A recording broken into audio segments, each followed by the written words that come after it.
Howdy, listeners, and welcome once again to 1962, exactly 60 years ago, specifically August, the summer of 1962.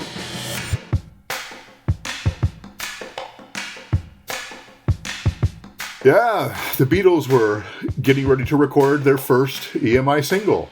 Cynthia gets pregnant, she and John wed, and what else happened? They switched drummers. Well, no big news then, eh? Just another month, blah, blah, blah.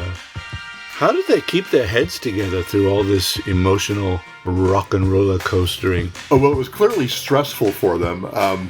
We have some new worlds to discover in this episode, and we'll get some guest input from Eric King Mixer Howell, historian Steve Bradley, Beatles60 Twitterer Lauren Grant, and archivist of all trivia that's Beatles plus Liverpool, Scouse blogger Mark Ashworth. And before we forget, please, listener, follow this podcast on Apple, Spotify, or other podcast platform, whatever you use. We used to say subscribe to podcast, didn't we? Yeah. Now I guess what the word is follow. Yeah. Anyway, if you do, you'll have every new episode loaded right there in your device as soon as we put it out. It's like magic.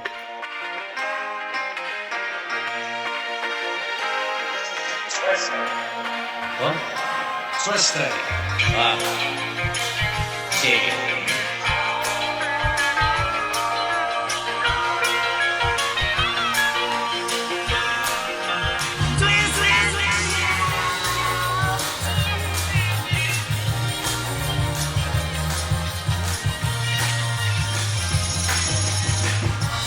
This is Beatles60.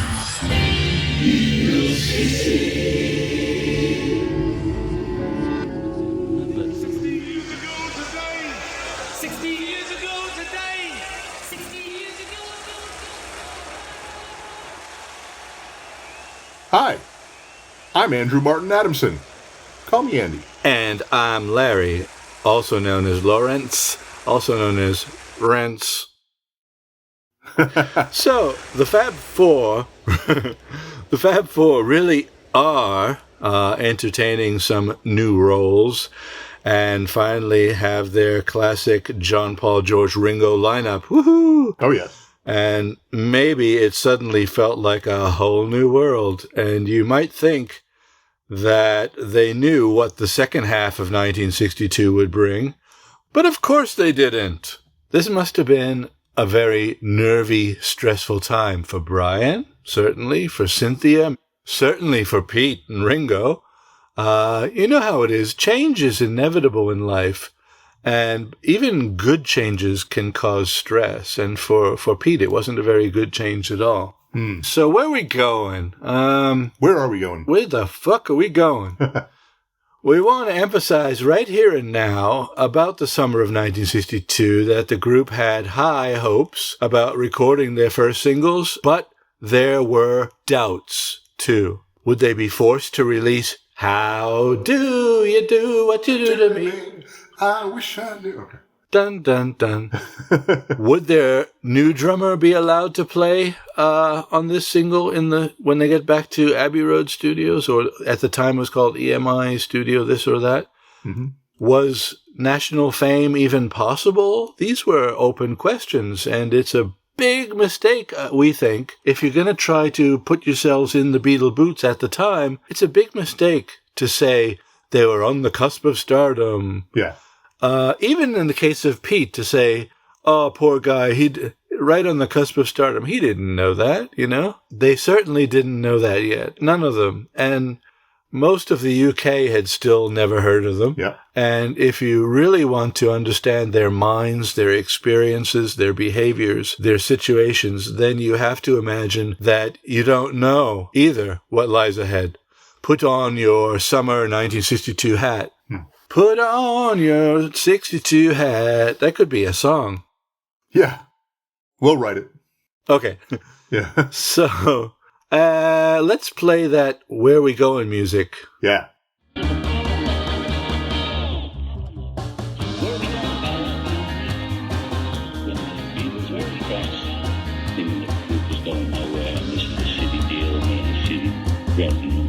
say, "Where are we going, fellas?" And they go, "To the top, Johnny."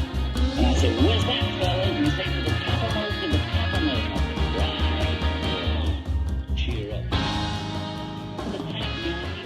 So, Andy, are things all good now with John, Paul, and George? How far ahead were they thinking in terms of how successful they were going to be?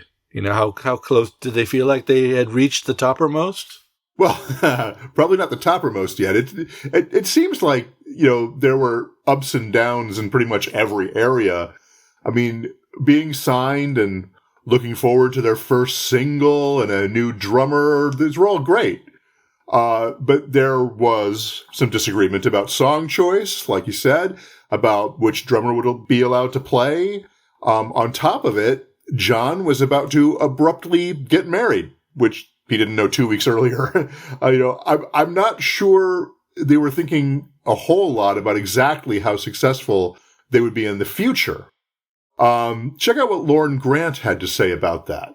Yeah, I think they weren't prepared for the reaction. I think they thought it was just going to be that's Pete out, we've got Ringo in, and that would have been that. But of course, we know today that that's not the case. But as I say, what I find interesting is the number of myths and legends, and everybody has a different version of what happened, and who initiated the sacking. Was it the band? Was it Brian? Was it George Martin?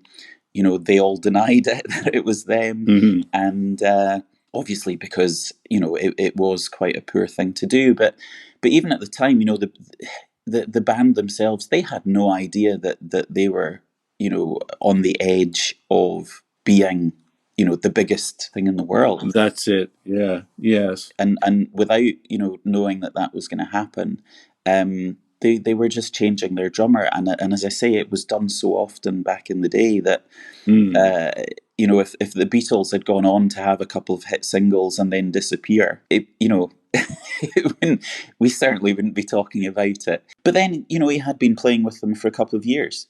And I think, you spend that amount of time together with a group of people, and you're going drinking with them, you're playing on stage with them, especially in Hamburg. Mm-hmm. You can be playing for so many hours a night. Mm-hmm. And so I think Pete had built that connection with them over the couple of years.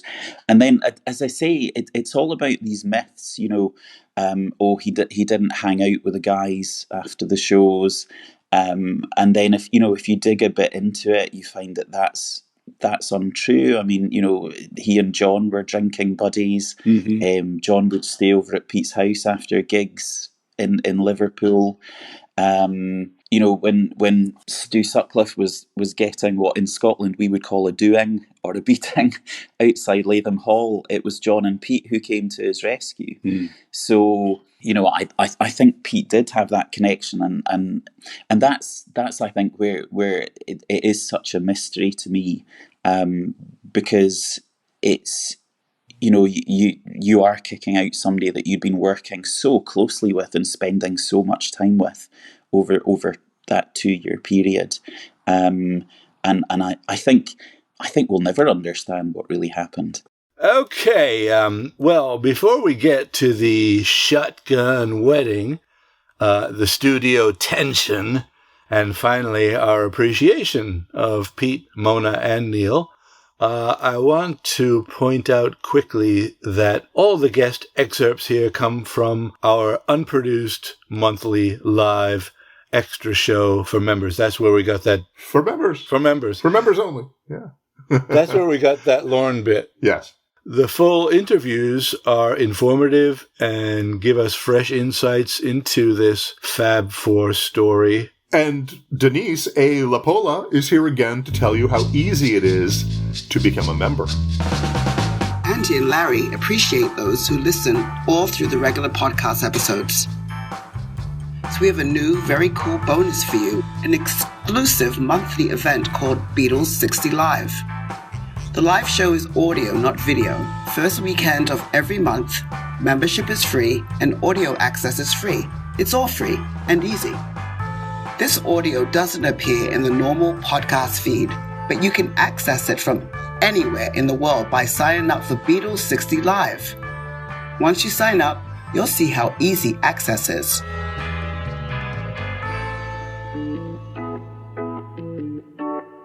Okay, here's how you find the members page. There's just one simple little trick. See this episode notes. Find the Beatles60.group link. Open that in any browser. To get to the secret live page for members, just add live at the end. So it's Beatles60.group/live. Again, Beatles60.group/live. The first time you get there, you'll have to sign up. It takes just a couple of seconds. Just enter any name and valid email, and you're there. Bob's your uncle.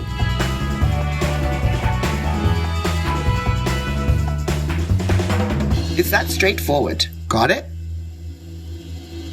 That's Beatles60.group/live. We'll email you in advance of each live so you'll know the exact time to listen, specified in most world time zones. And you'll have a convenient invitation link sent to you privately. You'll find stuff easily using the members-only navigation. Dead simple once you're in. Full live event information is all there. If you have any trouble, just contact Andy. He can give you the link privately or resend the confirmation email or whatever. Members who missed the live event can listen later. We'll archive each one on the Beatles60 Live page. You can just choose a past date, hit the play button, and listen anytime. Hope you can join.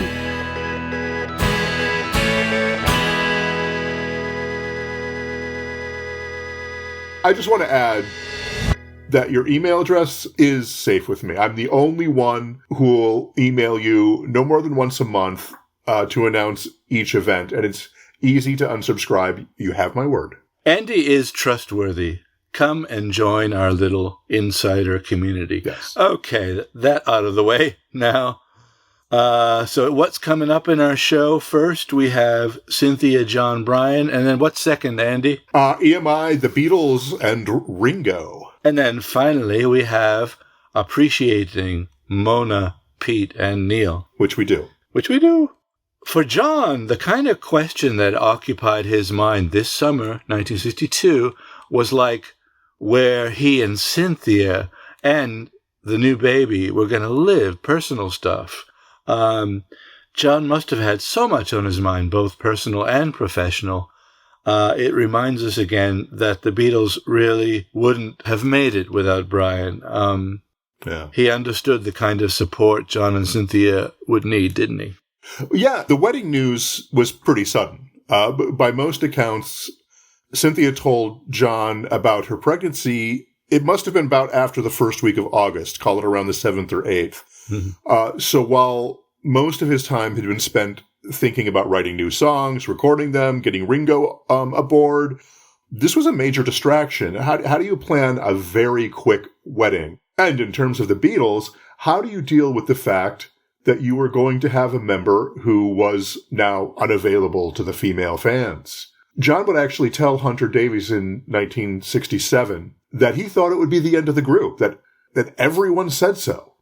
So who would come to the rescue? Who possibly could come to the rescue? Brian Epstein, of course. He took care of getting the paperwork sorted, setting up the date and time, etc. He picked up Cyn on the day of the wedding, August 23rd. He served as John's best man. He took them to lunch. He gave them a present, which helped to take care of the worries over fans finding out. They would stay at a flat that he owned, rent-free. That way Cynthia and eventually a baby could be kept under wraps. It had already been established that girlfriends were discouraged from coming to shows, so you needed to keep that secret. Right. They were supposed to be the cuddly Beatles who are like totally available. That is correct. To every screaming little girl.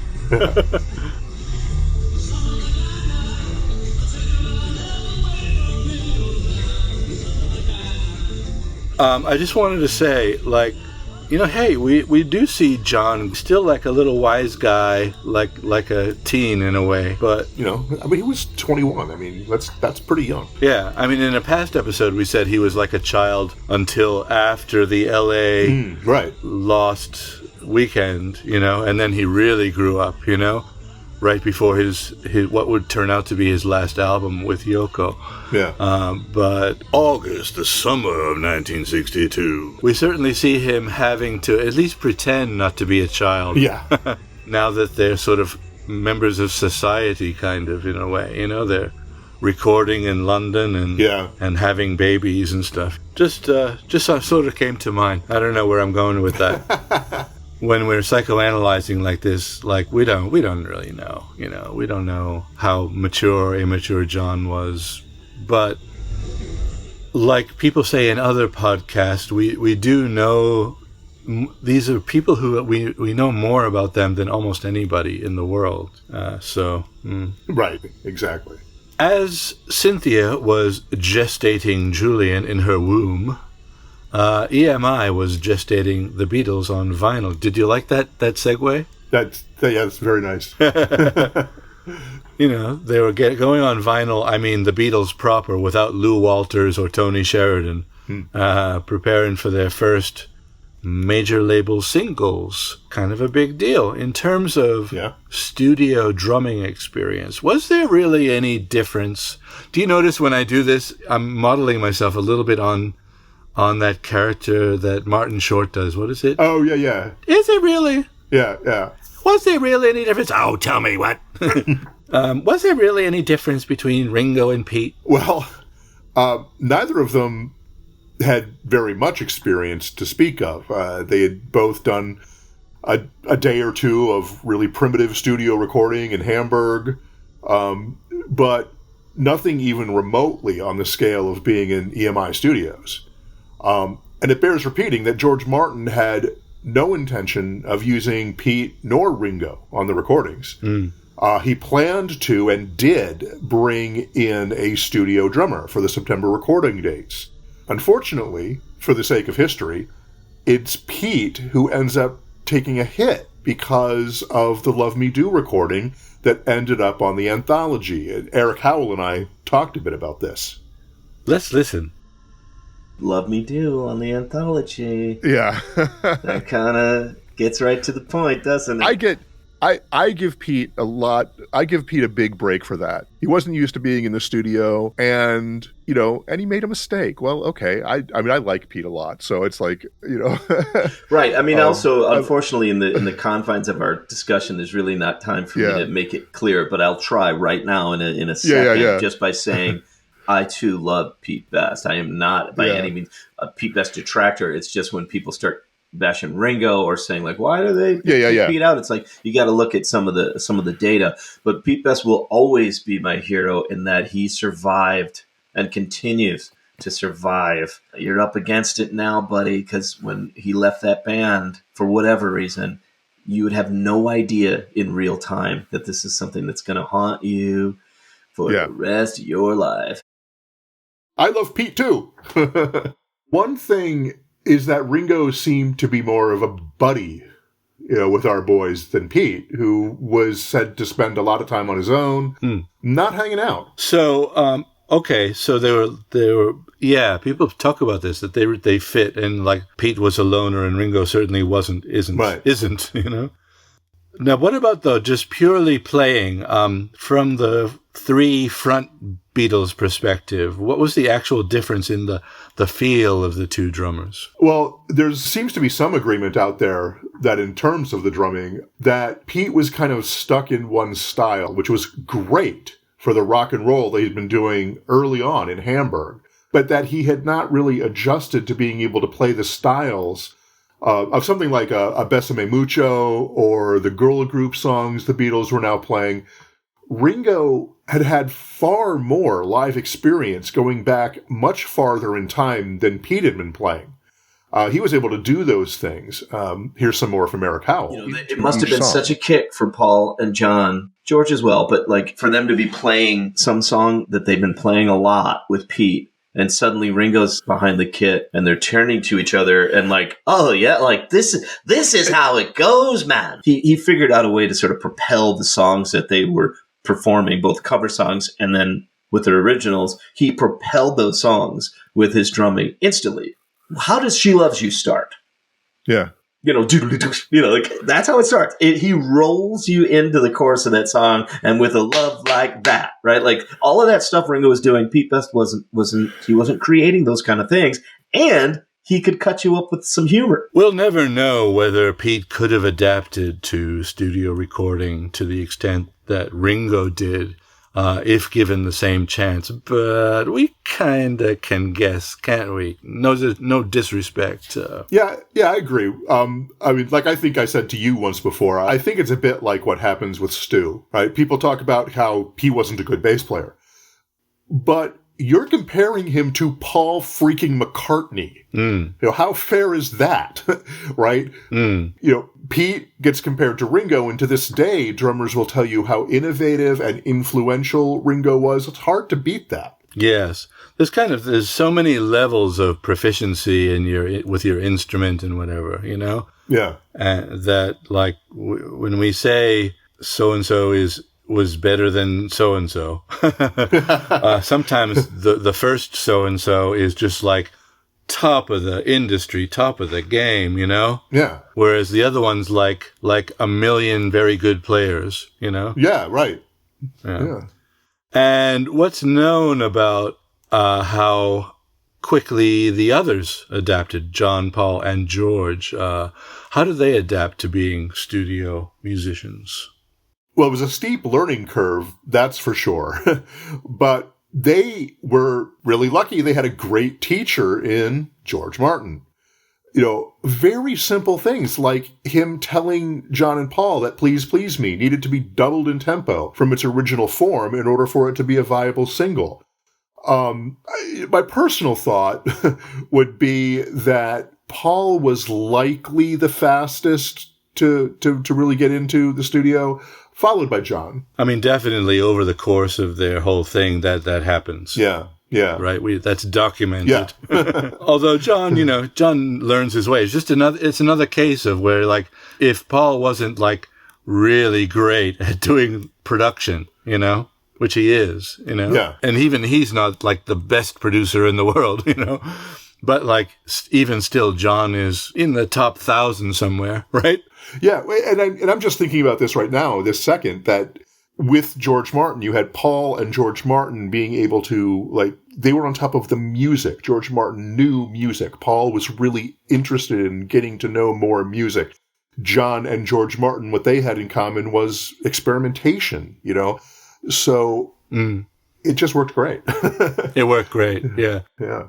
That's not to say, by the way, that John was the only one who was into experimentation. Obviously, Paul was influenced by composers like Stockhausen. George was influenced by Indian music fairly soon afterwards. It's just, it's like a perfect storm or something like that, isn't it? Yeah. I wonder why George Martin, though, gave in to all their demands. Like, this was unheard of at the time. They wanted, we're going to have our drummer, our songs, no front guy. Everything they wanted, they got, which was crazy at the time, wasn't it? Yeah, and from what I've been reading, even I ran across this yesterday, right? He kind of gave up fighting with them after they did an obviously dubious job of recording How Do You Do It? I mean, there was very little pressure on George Martin, really. He didn't have to release anything if he didn't want to. Remember how we talked before, you must, about how it was the Beatles' charm, not the music, that attracted Martin to them. And it happened again after the September 4th recording session. They went out for a spaghetti dinner, and here's what George Martin would say about that. There was a bit of goons in them, and the fact that I was so associated with the goons put us on good footing from the word go. So we were ready to like and work with each other, even though we were seemingly disparate people. Oh, these are brilliant insights. I love this. You're very right. I mean, I don't know. I don't know as well as you do, but it sounds very right to me. Yeah. That he kind of would have given up and he didn't have to. There was no pressure really on him, actually. He probably was under the least stress of all of them, yeah. Yeah. For a long time, I've been calling these guys the Evolvers, especially John, but the whole group are Evolvers. I single him out because, he really does, by the end of his life, he's just a changed man, isn't he? He's really, really different. But in a different sense, all of the Beatles were Evolvers, and George Martin too. And they're always readily adaptable to the moment and stubbornly doing their own things at the same time. They're adaptable and stubborn. Yeah. Mark Lewison has been using the same neologism, Evolver, and talking all about the same year, 1962, coincidentally. Yep, that's right. Great minds think alike. That is correct. We'll link to him in the show notes. And by the way, we're joking. We don't really think that we're as great as Mark as a thing or God or whatever. That's right. It's just a fact. Okay. We've already noted the serendipity of the Parlophone Beatles match. A really perfect match. That's it. The perfect storm. How could that even have happened? It's just incredible. And that's one of the main reasons why we're still talking about them today. I think that it really is, more than anything, that matchup of Parlophone and Beatles. Do you agree with that? Oh, yeah, absolutely. We've talked about that before, too. The Beatles with Norrie Paramore? No. Yeah. Jerry and the Pacemakers with George Martin? No. I mean, somewhat, but not like the Beatles. Yeah. What was it? Revolution number 8. Revolution number 8 by Jerry and the Pacemakers. Yeah. Number 8. Number 8. Don't let the sun catch you by.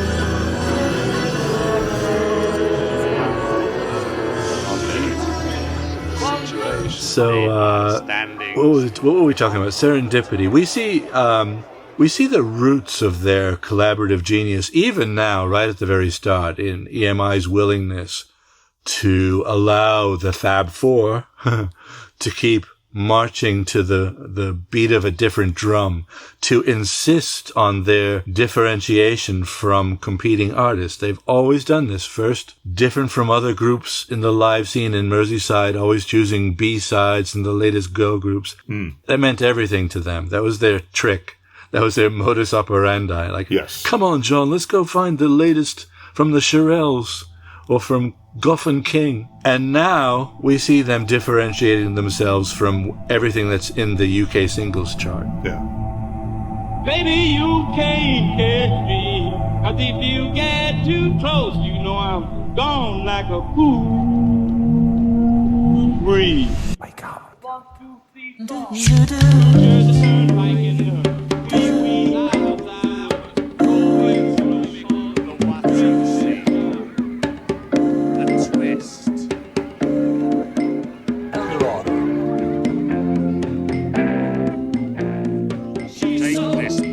may it serve you well. On a sideboard, spinal cracker.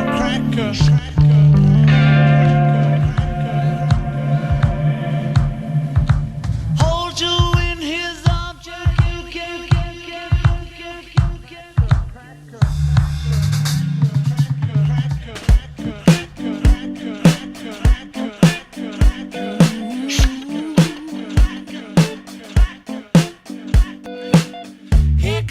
Flat top, he come grooving up slowly, grooving up, I want you, grooving up.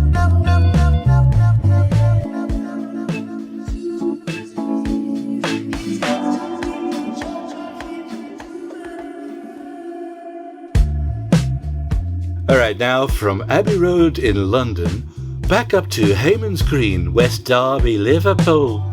Yeah.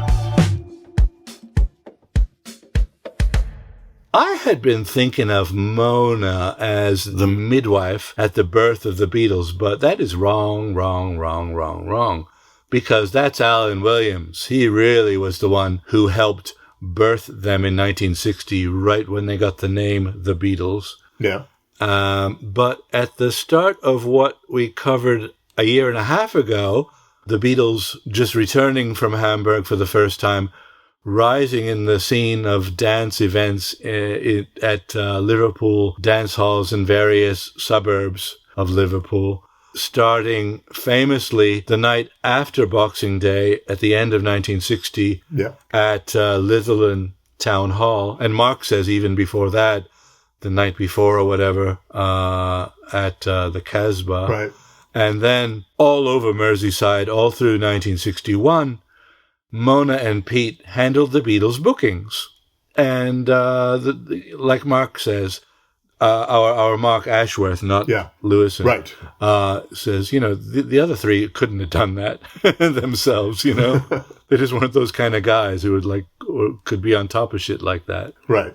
They needed someone in between Alan and Epstein. Yeah. Mark Ashworth and Steve Bradley talked with me about Mona, as well as Alan Williams. We can hear that. All right, let's check out Steve and Mark. Something that sticks out is if everything that happened for the Beatles in 1960 was because of Alan Williams, then pretty much everything that happened in Liverpool for them up until December 61 when Brian Epstein came on the scene. I think everything that happened in Liverpool during 1961 was because of Mona Best. Yeah. So was Mona ever even thought of as being a possible real full-time manager as opposed to just doing these bookings for them? Or why not? I think she was doing the best she could to help her son's band, but I don't think she was thinking about it as a career. Do you, Mark? No. I think it was all about promoting, right, as I say, the Pete and the Beatles. It was for Pete. But if it depends what a manager is in relation to what a manager was in those days.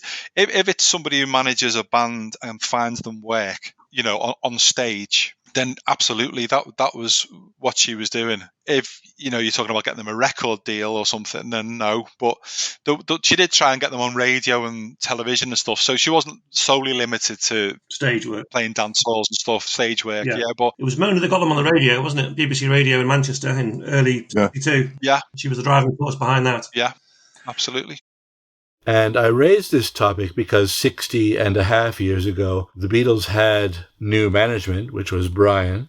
And 60 years ago, they overlapped. Mona was still doing some bookings. It was kind of an interregnum, wasn't it? Where there was both Brian and Mona for half. A bit, yeah. But Brian was definitely taking over. Yeah, gradually, yeah. Yeah. So for like half a year, it would be like, BBC was her thing, but, Yeah.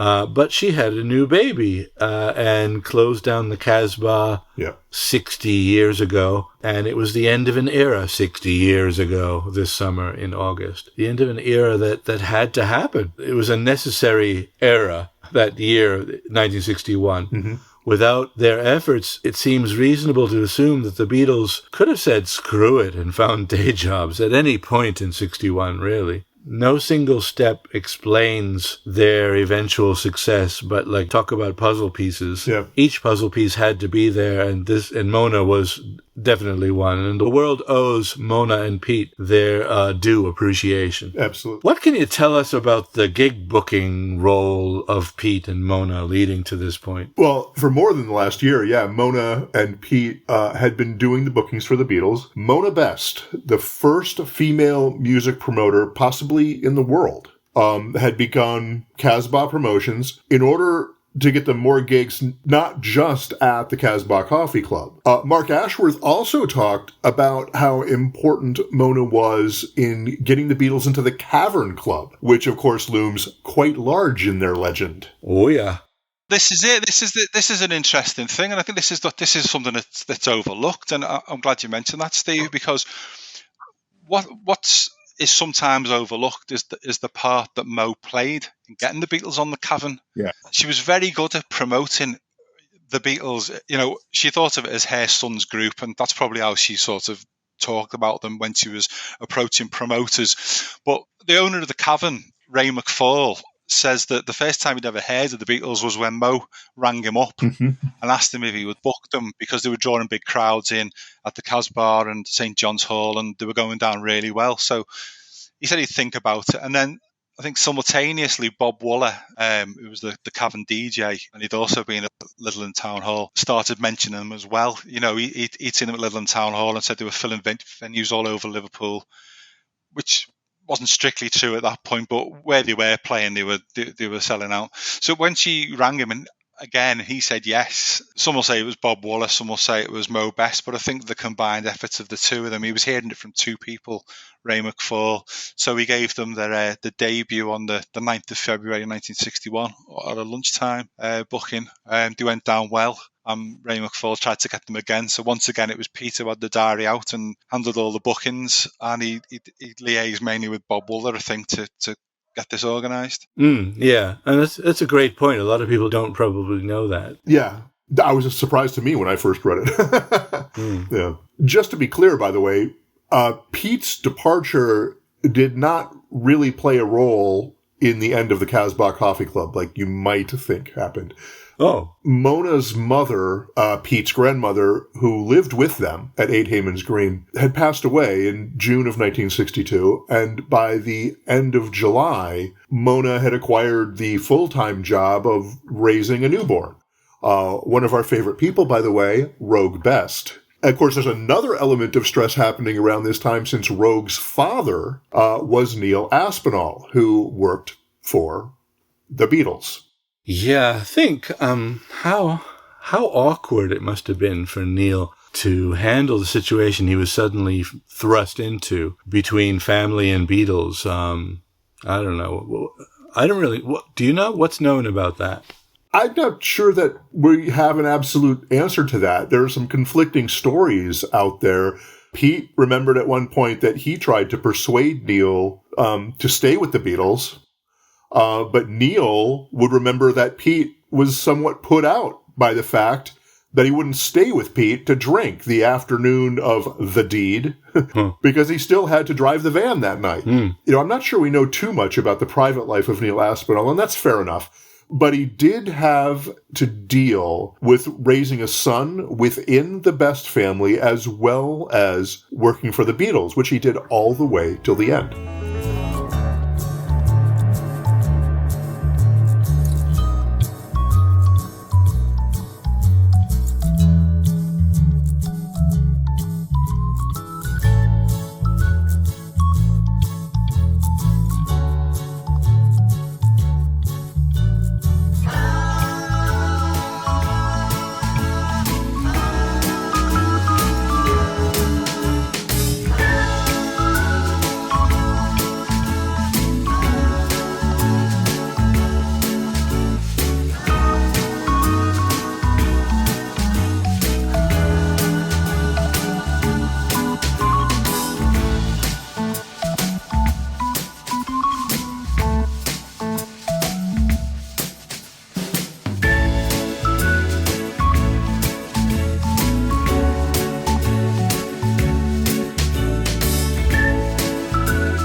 Now, you've offered an explanation of the development of the whole Beatles phenomenon, the whole thing, as the eventual completion of a puzzle, which, sort of rarely happens. Of course, there were other groups, other hit artists. There would always be somebody at the top of the top 40. But the Beatles, they're kind of sui generis, kind of, right? They kind of just seem to come out of nowhere. Yeah. And everything had to be perfect for this to happen, the perfect storm.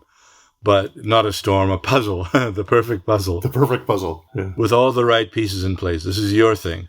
Yeah. What pieces of the puzzle were put in place this summer in 1962? Well, just to talk about the puzzle itself for a second and underline some of the things we've been saying, they have no idea what the puzzle was going to end up looking like. For example, Ringo didn't join the Beatles saying, all right, now I get to sing with a little help from my friend. Peace and love. All right. And now I get to sing with a little help from my friends. Peace and love, okay? Okay. I don't really want to stop the show.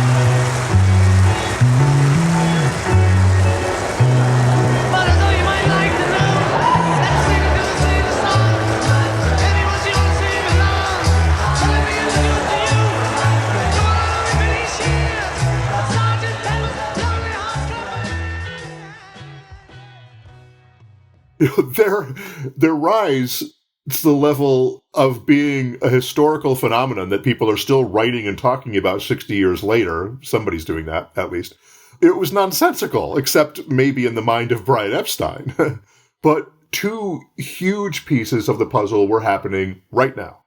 First, and most obviously, is Ringo. Was he the luckiest person in the world to get called on by John, Paul, and George? Maybe.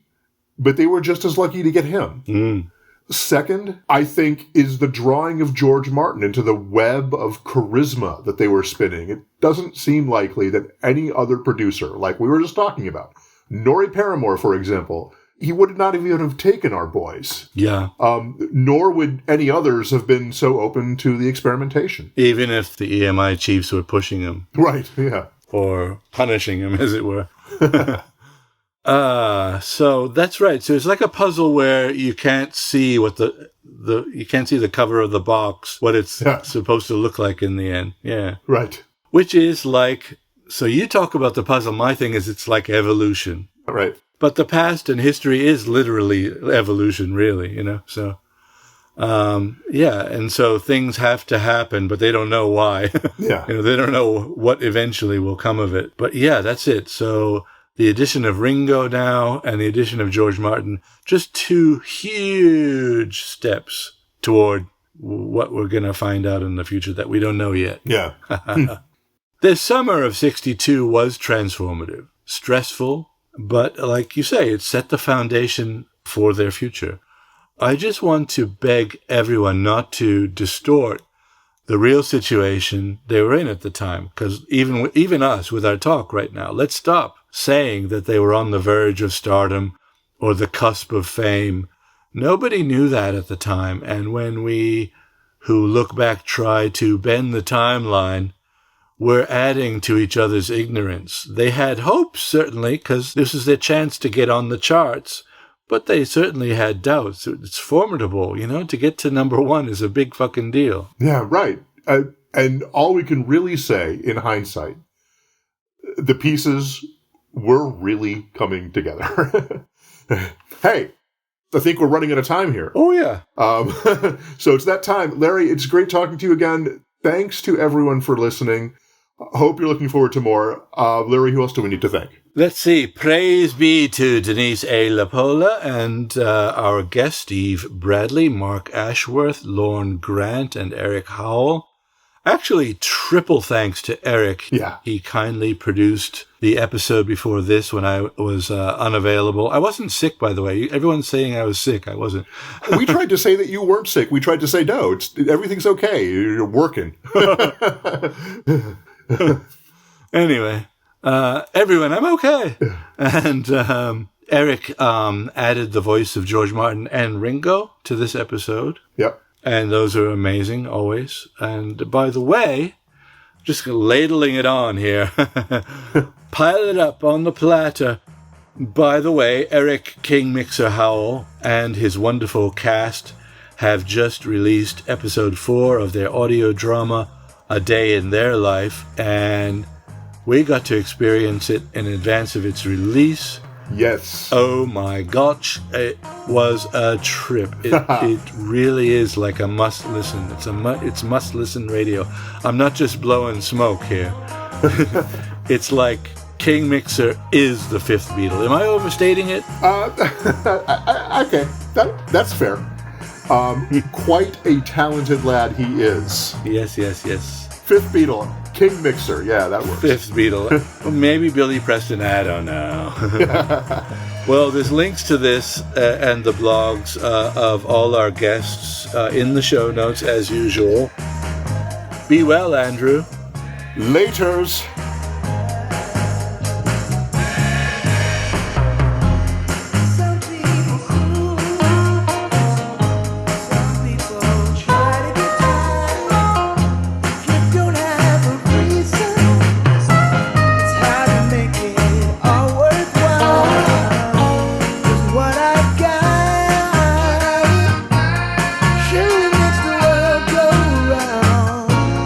I got something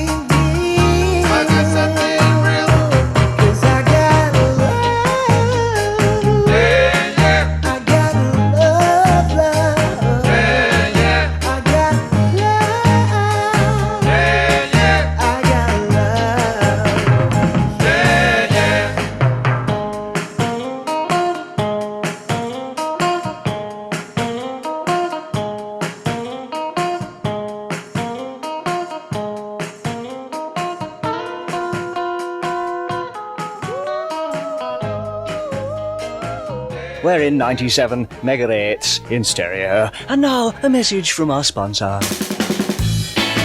This is Brian, or Epi, as the boys are fond of calling me. And I hope you've enjoyed today's episode of Beatles60. The Beatles, at their heart, are storytellers. I'd like to invite you to go even deeper into their story by listening to another program called A Day in Their Life, an audio drama of the Beatles' story. Both Andy and Lawrence agree.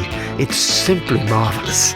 For details, visit BeatleDrama.com or see the show notes for this Beatles60 episode for the link. Thank you. Thank you. Here's our number again, 0612286262, and it's contest time.